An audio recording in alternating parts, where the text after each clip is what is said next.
Well, welcome to another edition of the Digicel Sports Show right here on Islandstats.com. I'm your host, Earl Basden, and joining me yet again, Jason, the lucky one. How I get I was unlucky? You're not unlucky. I said you're the lucky one. Hey, guys. We weren't as lucky as we wanted to be the other night. You were dead wrong. Both times. Twice. 2 out of 2 wrong. Yeah. We got a chance to make that up this weekend, though. Interesting matchups we'll talk about. Obviously, on Tuesday, we did mention that we had interviews with Jacques and Richard. Unfortunately, we ran out of time, so we'll actually have those today. Good. There's a youth football tournament that will take place over the Easter break. Good. Cal Blankendow working on another. We have a press conference with him. And there's a youth rugby event happening over the weekend, and we have the press conference from that event. So we'll get to all of this after this message from our sponsor. You may have heard Digicel is bringing the only true fiber to the home network to Bermuda. But what does that mean? Fiber to the home is the fastest and most reliable way to access the internet. And with Digicel's fiber internet, the fiber goes all the way into your house. It doesn't just stop at the street. That means you get consistently fast speeds you can rely on. Think of it as a brand new internet highway that goes all the way into your home or office, and you can be one of the first to enjoy it. Visit digicelbermuda.com/fiber to register your interest in Bermuda's only true fiber to the home network. We got to talk about Tuesday night. Wednesday morning. Don't ya.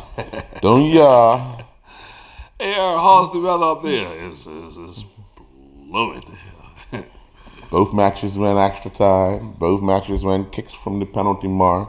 One went sudden death, kicks from the penalty mark. But we do have the finalists of the FA Challenge Cup for 2017-18. That is none other than the only team undefeated in the league in Bermuda. Which is the Southampton Rangers, who are in the first division. Rangers. Will play Robin Hood, who actually won the title 2 years ago. Gave it up to PHC last year. Beat PHC. But on to Tuesday night's match. We actually have Southampton Rangers go. The penalty shootout with Southampton Rangers and Paget. And the penalty miss that would have... I wouldn't say it was the only thing that cost PHC the match, but it was one of the opportunities that... Yes. Yeah, so let's get that action. All right. 3, 2, and 1. Jay, there's a lot of talk about undefeated, and we're going to talk about Southampton Rangers at this point. They are yet to taste defeat in all competitions this season. 2 matches to play in the league and that FA Cup final. Yeah. Quite interesting year for them. And just think, and I'm just, it'll be strange, but it won't be the first time. Let's say Paget and BA are promoted. Southampton Rangers, Sharks, Robin Hood. The FA Cup winner will be in the first division next year. Yeah. Not the first time. No. But the first in a long time. The worrying part will be if Paget and BA win out and Rangers lose only 1 game in the FA Cup final. Yeah. That will be a double whammy that they went through the league undefeated. Yep. Only losing 1 game, which was the FA Cup final, and have nothing to show for it. Well, they have the Shield. Well, yeah. Well, what they really want is promotion. Yes. Right. The FA Cup will be a bonus. Yeah. But we have to wait to see how the chips fall. But we said just going back to the game. And I went back and watched the tape just to make sure that we did say that. It was going to be decided on kicks. It was going to be, won't be surprised if it went into extra time. Won't be surprised if it went to kicks because the last time they played in the cup, it went to that. So we knew what was going to happen.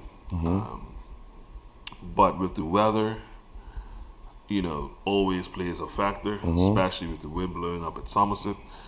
There weren't too many people out there to brave the elements. Oh, it was a lot of people on the club side because we That's were what coming from. Yeah. When I say out and about. Oh, out on the other side? No. The wind was, but on the club, everybody was staying nice, warm, and cozy. Yeah. But in saying that, I think it does good for the first division. Yeah. I mean, well, that's always going to be a rivalry, and everybody was out. The players, I think, conducted themselves in a perfect manner. They fought hard. The tackles were hard. I don't think anything was malicious in any way, but they showed the determination of don't let your neighbors beat you. That's right. Yeah. And that's what you want, and I think fans, like you say, the fans will appreciate that. And even players, because they get hyped up for it. Yeah. And because this year it's been battles. Even though Rangers is now probably obviously on top of them, right? As far as results, yes. But I don't think Pedro can say that they've been outright beaten. Yeah, the 2 times that Rangers have beat them in the 2 cups, it's taken extra time and more. Yeah, but it would appear that luck runs with Rangers right now. Yeah. So twice the Magic just, I don't know, pulled a rabbit out of the hat. I mean, Paget missed a few players in the middle of the park that kind of forced other players to play other positions. Obviously, Darius Cox was a miss for Rangers. Makeshift in the middle of the park for them. But overall, I mean, both coaches would have walked away feeling good about what they saw, the effort put in by their players. So, but let's go back to that, and let's keep reminding people: when you lose the middle of your park, whether it's the center half, your center midfield, even your striker, when you lose the spine of your team, it plays a big part. Yeah. Because you've got to bring somebody in, and then the confidence level, you like to use that word, confidence level, it's not there. Right. It's not there. So, yes, a guy could come in and play good or whatever, but still, there's going to still be those occasions where I'm used to you being there. Right. Oh, no, I got to go there. I'm got to do but it. But I'm leaving here. Right. So, all these little different intricate things that happen within the game, and like I said, both teams were missing players and instrumental players. Like I said, Darius Cox from Rangers, how much of a rock he can be in the middle. So you look at both of them, but like I said, at the end of the day, the entertainment of the game, it was some good value. Yeah, without a doubt. And then went to the second game, which started an hour later than scheduled. That went into, and then that went into. And the clock turned, and that went into, But we'll look at one of the scenarios where PHC had an opportunity to take the lead from a penalty. It was saved by Dale Eve. A couple of minutes later, PHC had another attack that Dale made another spectacular save. Right down the other side, Cristiano Hunt made a brilliant save to deny Antoine Russell, point blank. So the fans were getting entertained, but as the game wore on, so did time. And you start worrying about how long is this going to take? When is this going to be over? Then we find out who's going to, and then you get the kicks from the penalty mark that ends 3-3 after 5. Sudden death. Not the good thing, but it ended after one round of sudden death. Unfortunately, PAC missed theirs, and player coach, who played the entire 120 minutes. That's a man of the match for me. Man of the match. And the funny thing is, yesterday he was raking his sandpaper at the middle school track and field. Back up. You ain't in the man of the match if... Well, no, he's still man of the match.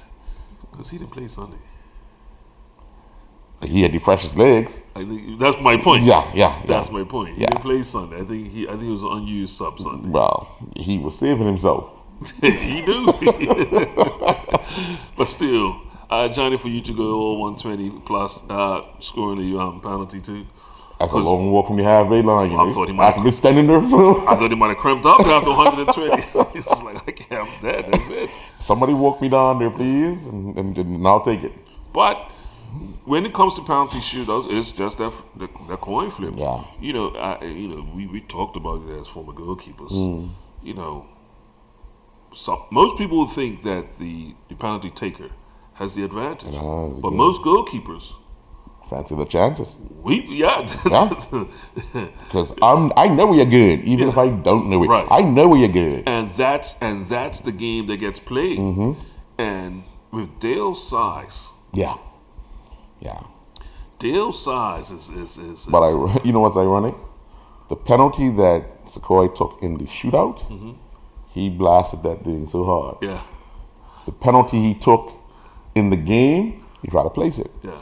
Dale's too much of a frame to place it. You got to get it past. You have to literally blast the ball past him. And I said, because Dale's frame, and so this is just physics, folks. This is just physics. If Earl's is big, tall frame, it's going to take a little while for Earl to get down low. I don't care how nimble you are. Yeah.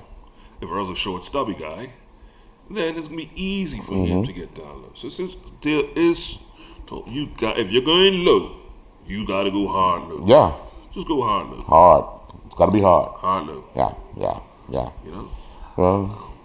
But that was it. Yeah. And that's all. So even looking at that, PAC will feel defeated in not capturing that cup, actually losing their cup. Yeah, that's one of the ones they have. They had returned. That was their cup. But in saying that, and then it could have been a great season. Yeah, but we threw out that scenario. What happens if they don't win the FA, which now they're knocked out? Yeah, and then there's a slip up this weekend. And that's the thing now. Now they'll just focus on the weekend. Yeah. And realistically, and I need a victory this weekend. To be honest with you, they still got Social Club. Yeah, a victory this weekend, season done. Yeah, but they still have Social Club the last game of the season too. So Social Clubs can get one victory. Cameron, I want to say. I didn't say the season. I said one victory. See what I'm saying?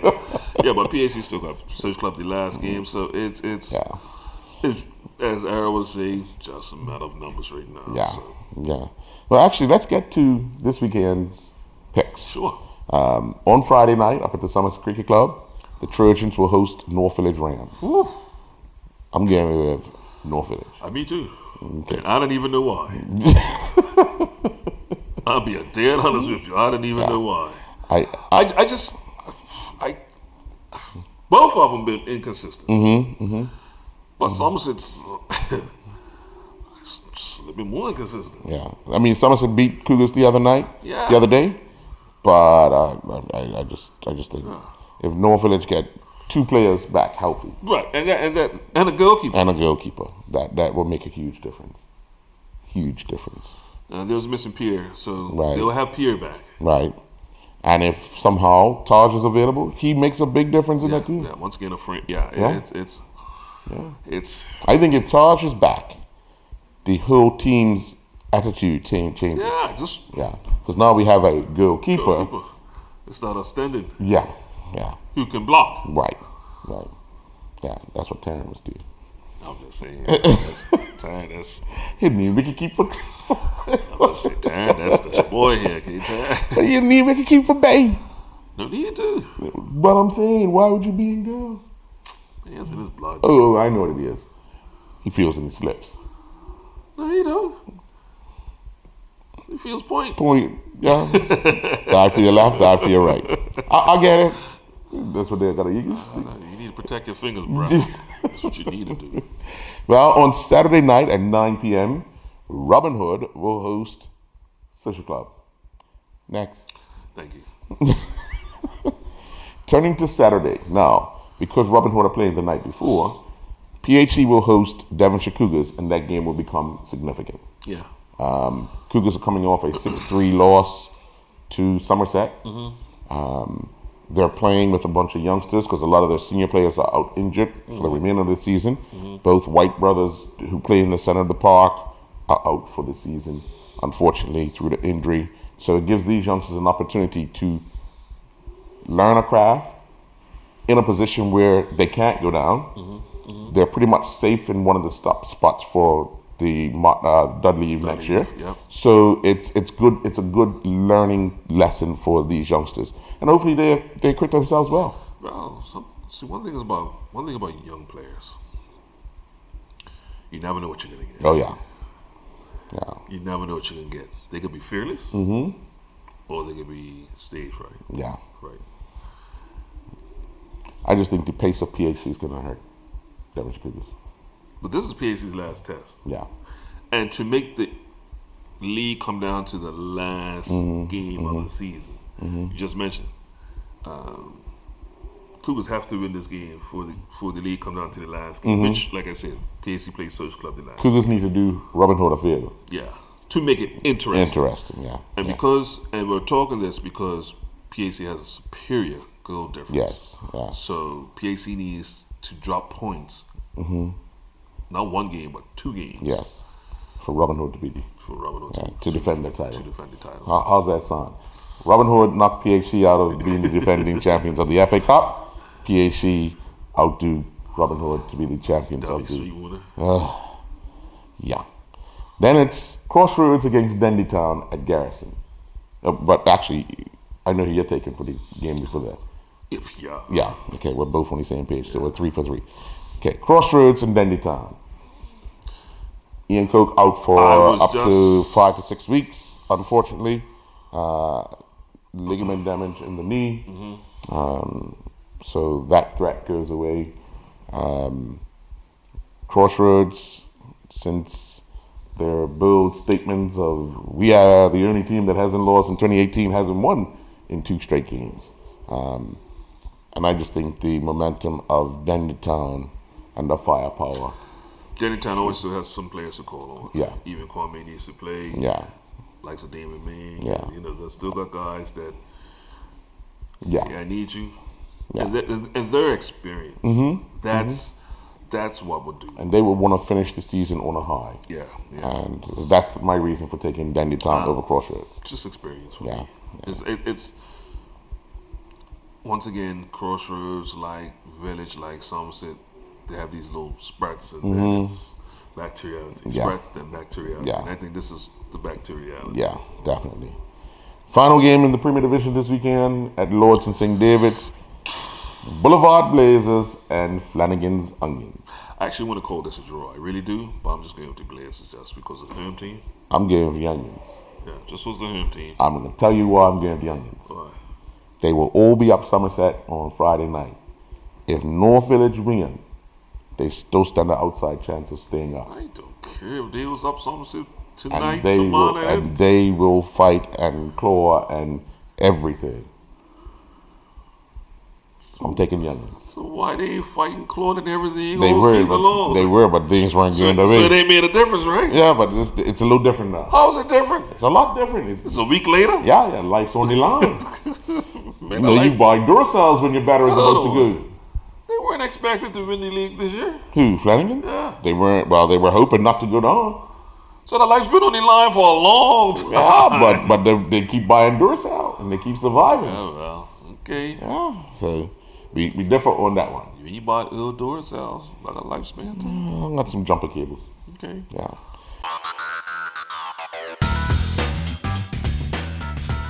You may have heard Digicel is bringing the only true fiber to the home network to Bermuda. But what does that mean? Fiber to the home is the fastest and most reliable way to access the internet.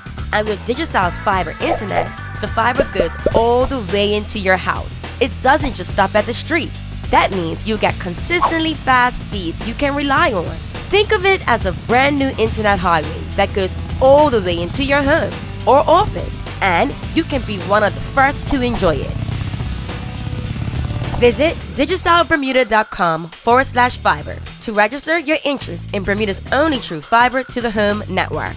On Saturday at the Wellington Oval, 3 p.m., St. George's Colts will host Devonshire Colts. This is ugly. I'm just going with St. George's Colts, but I had a faith that Devonshire Colts. None. Absolutely none. Okay, well, you do, I'm good. Yeah, duh. Yeah, okay, all right. Sunday, Island Rangers host Wolves. Back-to-back weeks, Falcons. 3 weeks in a row. They win. Yeah. 3 weeks in a I'm row. picking them back-to-back weeks. Oh, right. Okay. Well, I'm taking Island Rangers as well. I'd be a fool not to. Yeah, the Falcons are Be a flying fool high. not to. Shout out to Boxhead and all the guys out there. I think, Wolves drawing with Somerset Eagles last week was, I guess, on emotional, that their move to Garrison Field or home field, but I don't think they'll carry that momentum up to Malabar. Yeah, not back to Malabar. No. Southampton Rangers must be in situation. Will host Hamilton Parish. Next. Okay, all right. Somerset Eagles are at home to BAA. I think Eagles play them tough too. Eagles play them really tough every time at White Hill. I know they did, but I'm still gonna be BAA has to. We're going to split on that. Remember BA. They have to win. Yeah. BA. Well, a point for them goes a huge way to be promoted. Goes a huge way, but they not only just Bermuda, I think they still want to win the league. Yeah. The league. Yeah. If they drop points, it's remember, their final game is against the Rangers. That's what I'm saying. So if they drop points here and Rangers beats them, how interesting. They'll go from first to third. Right. How interesting would it be if, obviously, we're going to predict Paget will win the next game. Yeah. But if Eagles beat BA, Rangers, we've already picked them to beat Parish. All eyes will be on the first division match. Between BA and Rangers. Yeah, the final day. And I think that's up Rangers. Yep. Yuppie. But in saying that, Andrew Bass will not allow that to happen. Yeah, he won't allow BA to relax. No. But me personally, I'm gonna go with Somerset Eagles. Okay. Because of that emotion of Kenny still in charge of BAA. Well, those guys get up for that regardless. They get up for that. And I think just they really don't have nothing to play for. Right. So whether they win or lose, they're not gonna go down. Yeah. They're not gonna go up. Right. So, but they can play a big part in who does. They can play a big part, but I just think just the structural side of BA. And they have a wide pitch, so yeah. Kenny. I mean, I can give out. Andrew's gonna make sure systematically that it's gonna. Yeah. And then the final game at Lords and St. David's, Paget visit. Or is it training for small ball? Buddy? Yeah. Well. Ain't too many players playing football, play cricket, but the attention is turned. Yeah. The Wicket's being prepared as sure, without a doubt. So we differ on 2. Yeah. Good luck. Yeah. If you lose those 2, it'd be 4. Be a 4-point lead for you. Yeah. But if I win those 2, you'll be back. We go back into the final week of the season. We'll be back. Yeah. Deadlock. Oh, you're praying.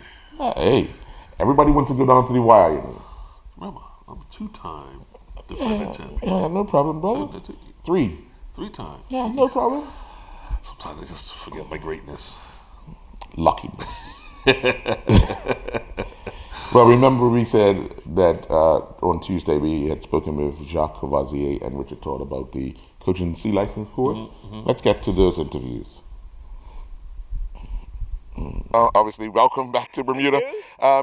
You've had these coaches here for almost a week now. The significance of obtaining a C license for these coaches and you helping to put them through these paces, how significant is it, and what does that C license do for these coaches?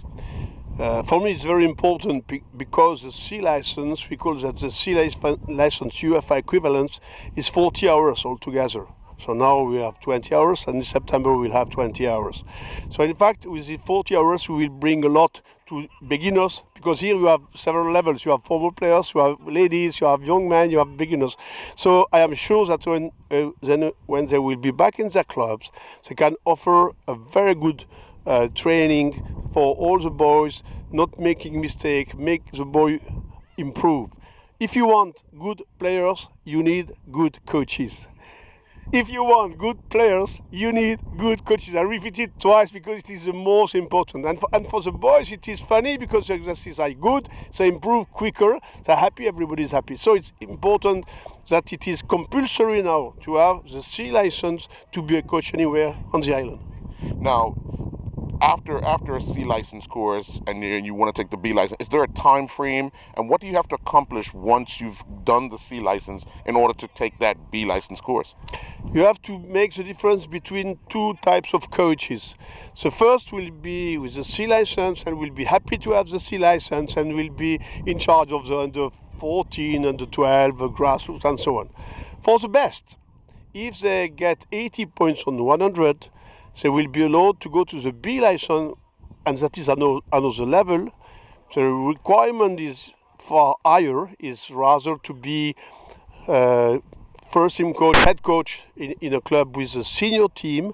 So the idea is progressively to come to what is done in Europe. It means to have 2 years experience minimum with an 11-a-side, plus the 80 points, and after that, you can go to the B license, and it's the reason why I had this agreement with the Scottish FA, because I was working with them very often as a lecturer, and I know they are doing a good job.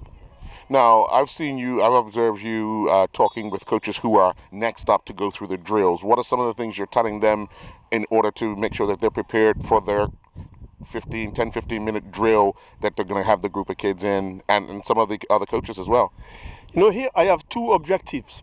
The first is to give some information to beginners, but it's also to coach the coaches, to coach the coach educators, because I have the elite, the guys who are really with a good experience. So I let them give the advices and I control all that. And me, I try to help the coaches with the book, because I wrote 4 books. So each time they have an exercise, they come to me. So is it clear for you? Do you understand that? What is the problem? How could be the evolution? Be careful, don't do that mistake. So they can be more confident, because when you come, you know, it's not easy. So they are more self-confident, and I'm sure they will avoid the massive mistakes because I help them to implement the exercise. Now, I asked Gerard Houllier last week when he was here this question, and the more I ask experienced coaches, the more I learn. So the one question I would ask is, when we talk about nationally, we always hear coaches talking about patience because you want to build something. Yeah. But in the domestic game, especially in England, it's instant. Everybody wants success instant. Is that something you're teaching coaches, that you have to want to build and trying to show patience in achieving what the ultimate goal is, and that's a program as opposed to titles right away? Anyway, you want it or not, it's not in the split of seconds that you will become world champion. So it's a very long process. What people must understand in Bermuda is, even in the smallest country in the world, I can tell you that people are working very hard. So if Bermuda wants to be competitive in the Caribbean, and maybe after for the World Cup, because we have more teams at the World Cup, you never know. And they can, because in the past I knew that Bermuda, they were really good, you know. So you have to work hard, and you have just to start from with the under 6, 7, 8, have the right principles, be collective players, be team players, work for the team, work defensively, work offensively, and then if you do that for 6, 7 years, you will see the results. And at the end, you will have a good players. So that is the target. Well, thank you very much. Okay, welcome. You may have heard Digicel is bringing the only true fiber-to-the-home network to Bermuda. But what does that mean? Fiber-to-the-home is the fastest and most reliable way to access the internet. And with Digicel's fiber internet, the fiber goes all the way into your house. It doesn't just stop at the street. That means you'll get consistently fast speeds you can rely on. Think of it as a brand new internet highway that goes all the way into your home or office, and you can be one of the first to enjoy it. Visit digicelbermuda.com/fiber to register your interest in Bermuda's only true fiber-to-the-home network. Now, Richard Todd, the president of the Bermuda Football Coaches Association, you've got Jacques here, you're going through your C licenses. I asked him the significance of having coaches go through a C license course, and for you as the president of the organization now, what are the benefits for these coaches here taking the C license course? Well, for the benefits, what we're trying to do is refine the delivery of the sessions and the instruction and the focus for the coaches. So helping them not only in terms of understanding organization, how little adjustments can vastly impact the delivery of your session, but what is your objective and your focus? What are your coaching points? Are you able to identify your coaching points? Can you find those moments within the course of the session to paint that picture for the players, to emphasize and then to continue that focus on it?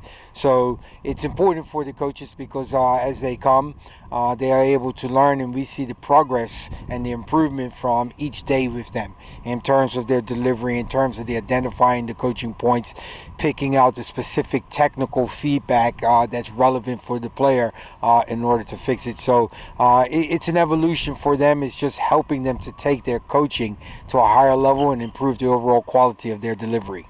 Years ago, there was a lot of talk about how coaches didn't want to come together, to work together, because I don't want to take my style, I don't want to. But the benefits of having this, coaches from all across the island come together, does that sort of help the country nationally and kind of everybody's on the same page as far as what message is being delivered and your understanding that it's being delivered in a better format? Sure, it's a cultural shift, right? That we've gone from a point of being guarded and selfish with our information and what we do, and understanding that there's value within sharing and learning and getting the feedback and coming into the situations where you can be put in an uncomfortable situation. I think that was a big hesitant for many of the coaches previously to come into courses where they did not want their weaknesses maybe to be identified. And what we're saying right now, that it's okay, it's a progression. You know, we can learn from each other. We can see those individuals who are doing a good job and pick up on the key pointers. We can listen to the feedback that's being given to those individuals in terms of the corrections and make the adjustments, within our own skill sets as well. So it's really just taking people out of their comfort zone and saying it's okay to be uncomfortable and understand it's a process. We've seen the improvement in the course of this week from day to day. They will see the improvement when they come back for the second part of the course in September, where they've had time now to go back to their clubs and practice the delivery. And now when they come back, they are more comfortable with the execution, the organization, what is the objective and the focus of the session. And what that does is increase the overall levels back at the clubs. You improve the level of training, means you improve the level of the players. That improves the level overall within the leagues. The more and the better our domestic leagues are, that rises to the national level, and there's a domino effect. So it all starts right here at that grassroots level of getting good quality coaching education. Now, last question, the Bermuda Football Association is kind of mandating that start of next season, coaches have to have at least a C license in order to coach. But do you honestly believe that they're going to meet that target? Because there's so many clubs and we have, 40 here? Will we fall short? Well, I think you need to remember that we have over 120 already who have qualified for the C license. The fact that we have 40 here is because the emphasis has been placed to them that you've been given a year and the regulations come into effect at the end of August. As a result, this is the largest class that we've had of the C license in the years that we've been doing it. So the response has been there. We will follow this up with the intro to coaching, which is the D license, and that will occur in May. And if need be, we'll offer another one again in August. But we're going to do every part to ensure that every coach has had the opportunity to achieve the license level that they are required and they need in order to be coaching. It now will become up to the BFA with regards to how do you handle those individuals who are not compliant, who have had the time to become compliant. Do you factor in and consider for an individual who's been coaching at the highest level, the Premier or the First Division, that does not have the required B license, but has made the effort to go get the C license? Are they given a window of a year or two in order to attain that? But at some point, your requirements and your regulations have to be enforced. Otherwise, the coaches will not comply, and they will continue to look for, a reason to be excused from doing it. So the response has been great. The clubs have been fantastic. The clubs are getting behind their coaches. They're sending their coaches out here. They're sponsoring a lot of their coaches with regards to covering the cost. And we think that this is just going to continue to have that domino effect. And it should rise all the way up to the national level, right? Which there is a standard that has been set that in order to coach at the national level, there's a minimum level of license that has been required. You will see that there are 5 or 6 coaches from the National Academy who are enrolled in or in the process of trying to pursue their B license. Because the standard needs to be followed and adhered to across the board, not only at the club level, but at the national level. They should be setting the standard because they are the one who's establishing the requirements. Well, the significance of having these licenses is very important for the structure of clubs and the important rule in which the Bermuda Football Association has laid down. Well, this has been coming down the pipeline for quite a while. They started off with the youth, and to say for us to have this structural program from grassroots all the way up, we got to make sure we've got qualified instructors. And it's been put in place. Now's the time. And as you said, as September coming, I think all teams have to have qualified C license. At least a C license to coach a certain level. Yeah. You need a B license to coach a certain level, and an A license to coach a certain level. So, and initially we heard it, a lot of kickback, because a lot of ex-players or people who've been around the game for a while. Why do I need to go get a license? I've got it all up here, this, that, and the other. But it's how do you compare that what you have to the next man, to the next man, to the next man, and how does it translate now when they move up or move to another team or move whatever? You want football in general to move together. I think far too long when we saw that with our national squads, far too long we weren't sure how we wanted to play, what system we wanted to play, because all these teams were adopting all these different styles. Finally, we started getting see the national program start adapting a similar style all the way through.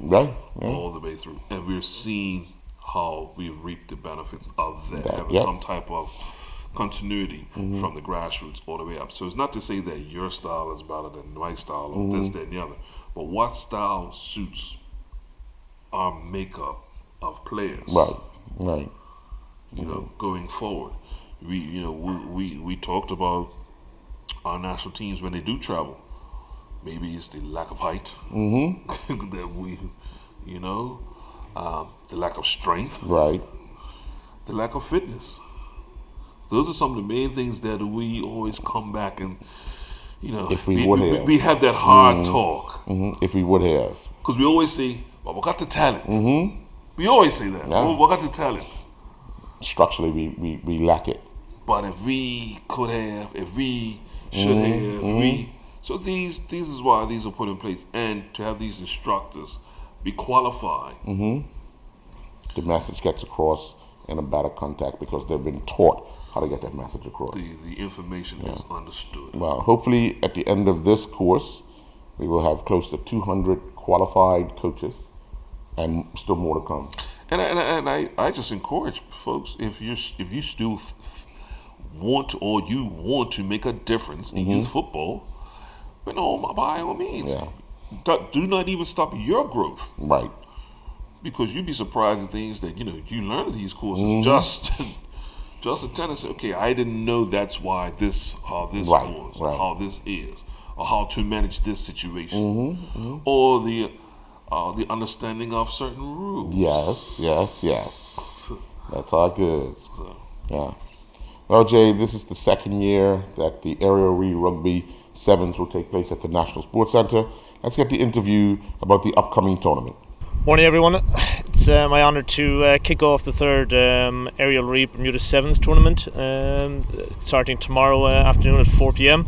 This is the third year we've done this, and this is our biggest event to date. We have approximately 230 athletes arriving to the island to compete.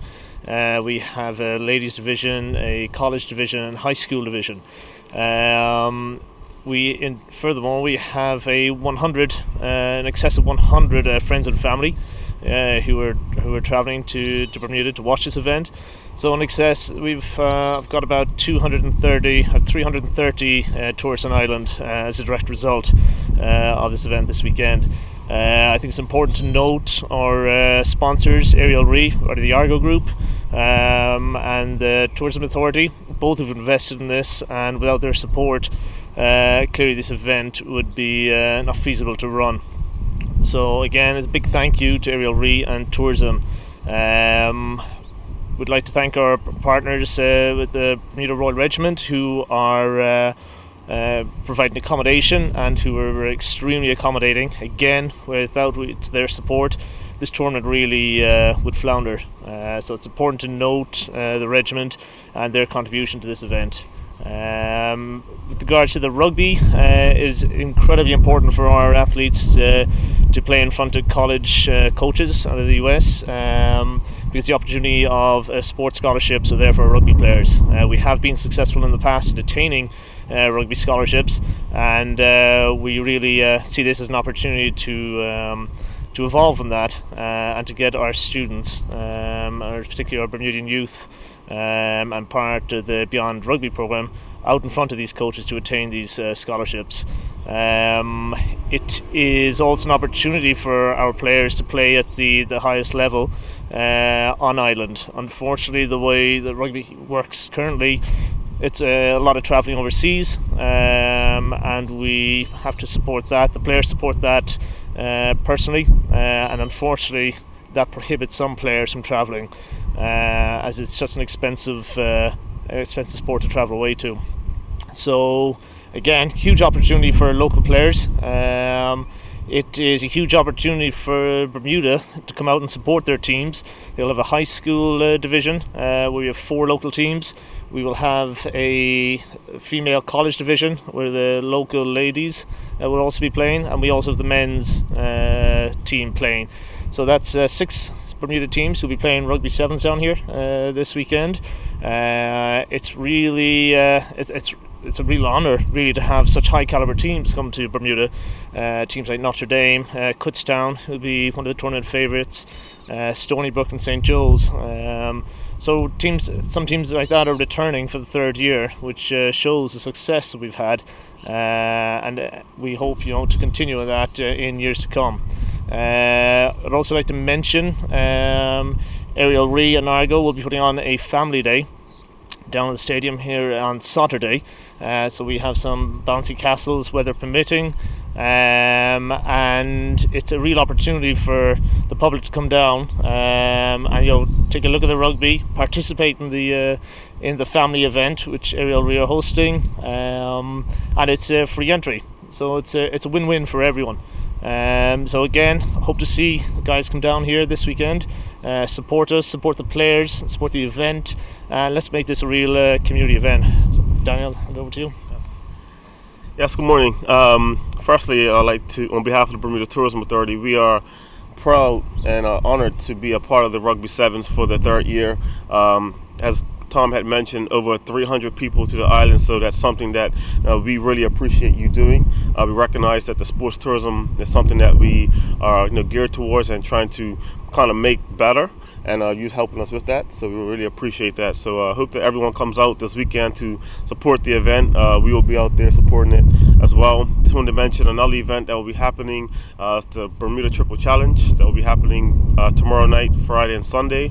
Over 60 athletes will be coming to Bermuda, some star athletes as well, so we are really happy to have them involved as well. But thanks again, Tom, for everything, and I hope that everyone comes out for the Rugby Sevens tomorrow and Saturday.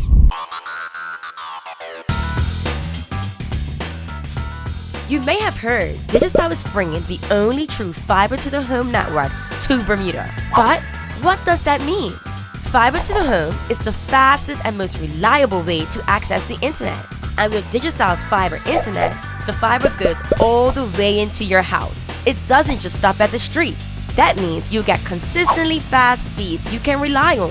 Think of it as a brand new internet highway that goes all the way into your home or office, and you can be one of the first to enjoy it. Visit digicelbermuda.com/fiber to register your interest in Bermuda's only true fiber to the home network. OJ, Cal Blankendow continues to. Hey, buddy. Miss you, buddy. He just says that because he can't beat up on you. I miss beating you, buddy. He has organized yet another youth football tournament right here on the island over the Easter break. Let's get that press conference with Cal Blankendow. Good morning, everyone. Thank you for coming to this press conference. We're here with Mr. Cal Blankendow to my left, as well as Daniel Johnson to my left as well, and to my right, Bermuda Technical Development Director Maurice Lowe. And we're here today to announce and have Cal to elaborate on the third annual Bermuda Triangle Cup. And for us, it's exciting.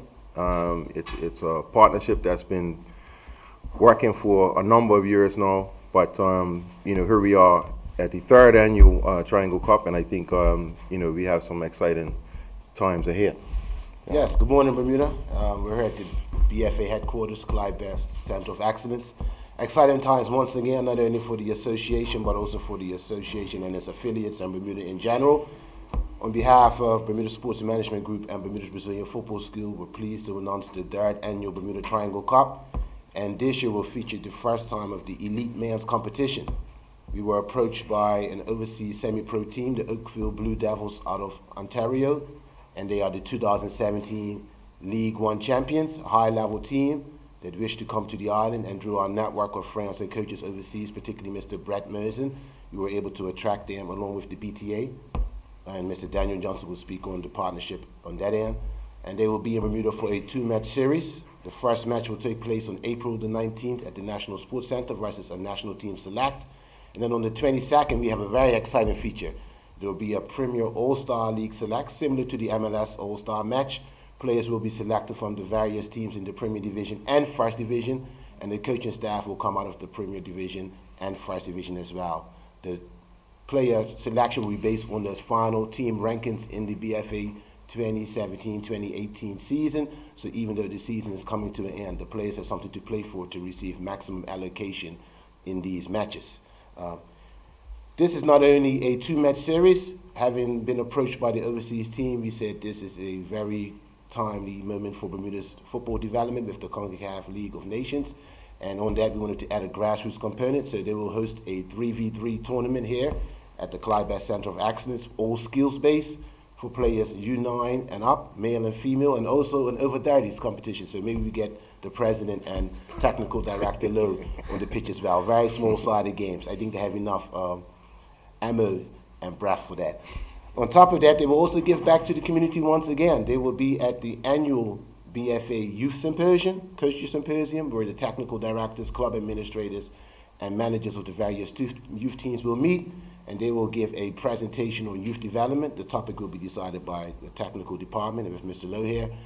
And another feature is they will actually attend the BFA award ceremony, so they will be able to interact with the executive, the other teams and coaches, and just highlight their entire stay on the island. I want to say a special thank you to Mr. Brett Merson, who was an employee on the island many years ago. He left the island to relocate overseas, received his coaching badges, and during that time he remained in contact with Mr. John Beard. I'll say Sir John, because when I was on this side of the table and I was able to have a little bit more influence, I was in touch with Mr. Beard back 10 years ago, 2008, and I approached him on behalf of the BFA about a coach who could make a difference on the island.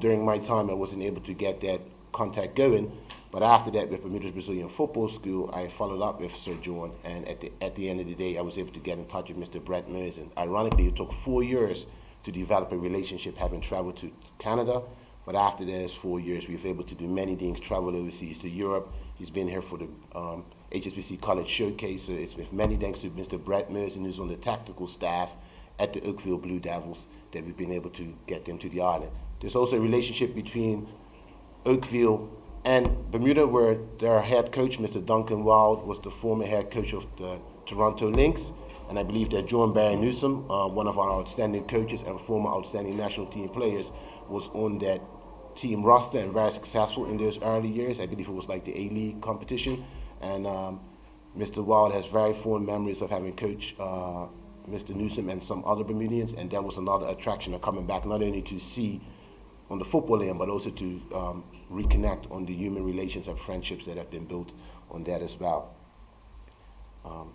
As you see, it's not just competition, it's about really keeping the movement that's going and it's being led by the Bermuda Football Association and its president and staff.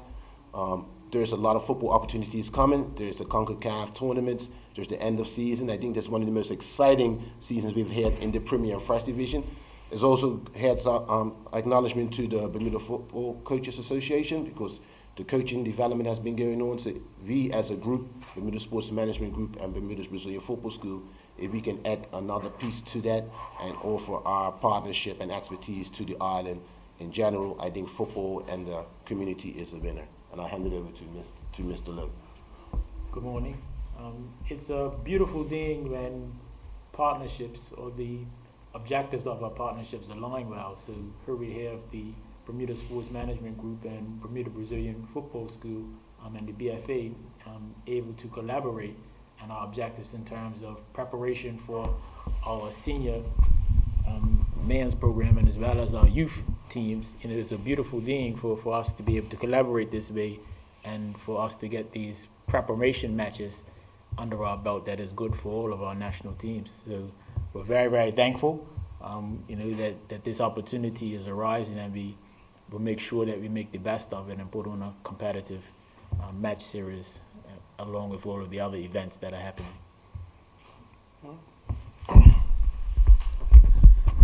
That won't be too long. Morning. On behalf of the Bermuda Tourism Authority, we would like to thank Cal for all of the hard work you have done over the years since we've been in partnership with bringing the teams and the youth in particular to Bermuda, helping to get their heads in bed. So that's something that we love to hear, and we are excited to be a part of the upcoming event or match, to say, with the Blue Devils coming to Bermuda. Part of our agreement with the National Sports Center is that any teams coming to Bermuda for training camps, they will be able to utilize the National Sports Center for free. So we're happy to extend that offer for this team coming down to Bermuda, and also ultimately they'll be guests of ours. So that's good in itself, and also working on the BFA and some other initiatives as well. So we thank you guys as well for being a part of that, and we look forward to continuing to support you guys and everything you guys do, yourself, the Brazilian soccer school and coaches as well, and also the BFA. So thank you again, and we are as excited to be a part of this. To the association, and I guess either one of you can answer, how does this fit into the Nations Cup League, the two warm-up matches that we're going to play at the end of this month, and then looking forward to the kickoff of the season? Well, I'll let the technocrat handle that. Sure. It fits in beautifully. Again, it gives us an opportunity. You know, one of the challenges or long stemming challenges that we had is to have matches regularly and consistently. As everyone can see now, we're getting matches very, very frequently, back-to-back matches. So that gives us an opportunity to be able to build on our performances in these matches. So one of the challenges being a national team is that when you have a match, and particularly when the result of the match isn't favorable, like our previous match, then there's been a few months since that match. So that feeling has been lingering, within the team since that match. So it's good to get a next match, so that particularly when things don't go as well as expected, so that you can get a next match and you can continue the preparation and build on or correct some of the errors that happened previously. So we're very, very happy to have consistent matches and frequent matches, so that we can build our performances. And Cal, the relationship you built with this club coming down, do you see it being a long-term relationship, a multi-year maybe, or are we just working year to year? No, this relationship, first of all relationships which I have had in Brazilian football school is built on friendship. There's no relationship where if I've gone to a football entity and said, come to Bermuda, we are AC Milan or Manchester United, you're going to get high quality games I haven't had that relationship. So the relationship is we build a friendship, we promote the island, we suggest that it could be sports and travel. They see what facilities we have, and out of that we talk. And sometimes it takes 4, 5, 6. This is an 8-year process. It's a good process because we built up a relationship in the past where we now know where we stand without them having to see if we are legit or not. On the association side, on my end, on the tourism side, everything's working in a beautiful partnership. We're already in discussion for returning next year. And if we get the individuals in the seats, because this is a business proposal, we have to meet all of our costs and demands. There's already discussions with 2 other teams to make it a round-robin tournament, including the national program or the national program and the under-20 select team.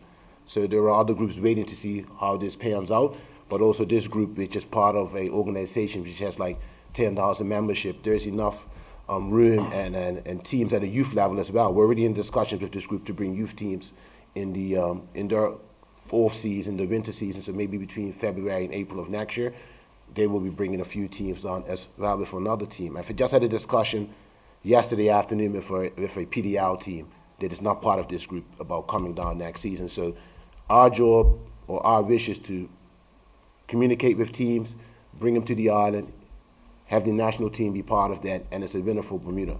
This is all about Bermuda being as competitive as we can be, and as the technical director Lowe said, we need competitive matches, and the players need to play at an elite level each time. We're in an amateur program playing against individuals that play at semi-pro or pro. So we have to play at their level, which is beyond Bermuda's national level, as frequently as possible, and hopefully on island, so that we can get our home base to support us. Not everyone can travel overseas every time Bermuda plays to go support the team. So yes, long-term relationships we have, but we need to build long-term match relationships, and we need to showcase our brand internationally. So when anyone makes a call from Bermuda, we've heard that you played the Oakville Blue Devils, we've heard you've played Cosmos, we want to come down because we've seen what you've put on, and we know there's a good support base if we were to come to the island.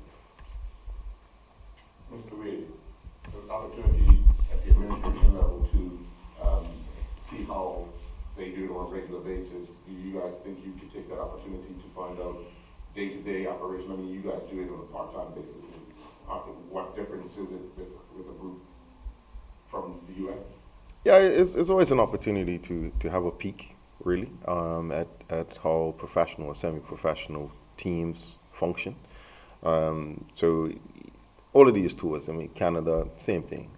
We get a peek at what they do, and take some ideas, and certainly feed those ideas into our own programs. The 2 local teams that were going to feature against the team from Canada, national team and the All-Stars, are they going to be like involving the same players, or are you going to probably have 2 different teams so you can kind of spread your player base as wide as possible? What's the plan with that? Royal Gazette must have an inside scoop. No, having discussions with the technical department and the president, they've made some good suggestions, and the general secretary, that the national team program should be 1 match, and then to increase the player pool. Those players that play in the national team for that 1 match will not be included in the All-Star match. So now we're actually developing if I may say, Mr. Lowe, an A, and not a B, but a pool of players that may not have been selected and have a chance to showcase themselves on their own merit. And it also keeps the domestic league high, because everyone still has something to play for. Everyone wants to be in the international match, invite their family and friends down. And it only takes 1 match to be seen. Connor Smith did it. So there's an opportunity for others. And they're here always looking for talent. He has said if he sees someone, he's willing to give them an opportunity, and also to give a few youth players an opportunity to go overseas for training camp. So there's a good relationship.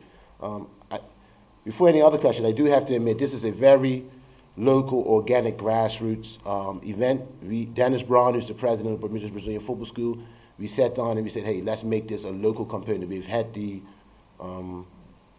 what's the saying? America's Cup. We have the America's Cup. We have the Rugby Classic. We have the golf. We have the squash. We want to make this a real organic local Bermuda event. It's in its 3rd year, and we had a thought to go out to the local community as far as for funding, and we said, let's go to small, medium-sized businesses that really never get a chance to give back in their own merit besides a raffle or a small school draw. Let's get them involved. And before we go to any other question, I definitely want to go on without acknowledging Wilmot's Trucking and Apex Physio. They're going to be the lead sponsors of the All-Star match. The Bermuda Tourism Authority, in its own right, is the lead sponsor of everything we do here at Bermuda Sports Management with football international matches. TNT Driving School, the Booth 2 and Signing Facts, they will be the lead on the 3v3 and grassroots coaching. We have Natural Stone Landscaping and Property Maintenance, the Brunswick Street Bakery, and Exclusive Beauty Center. And internationally, again, through the association and some involvements they have already, Macron, who provides the kit for the referees, they have come on board and they are going to be the kit apparel provider for the All-Star match. So the All-Star players who will not be playing in the national team select uniform, they will be actually receiving their own individual uniforms from Macron, and Macron has also offered to fit out the referees for those 2 matches and any additional back room staff such as the managers and coaching staff as well. So, you know, it's now already getting an international partnership that is not just based on local firms, but also internationally. We're dealing with kit apparel providers, and hopefully that can blossom where the whole island can benefit from cheaper rates or just having access to another apparel provider. What days are these matches? Thursday and Sunday? Yes, Thursday the 19th and Sunday the 22nd. The National Sports Center will be the featured match with the the men's national team select, and the 22nd will be at the Bermuda Athletic Association with Goose Gosling's Field. Okay. Yeah. Okay. And what time do you talk about? Tentatively between 7 and 8 p.m. on the Thursday evening, and we'll be guided by the national staff.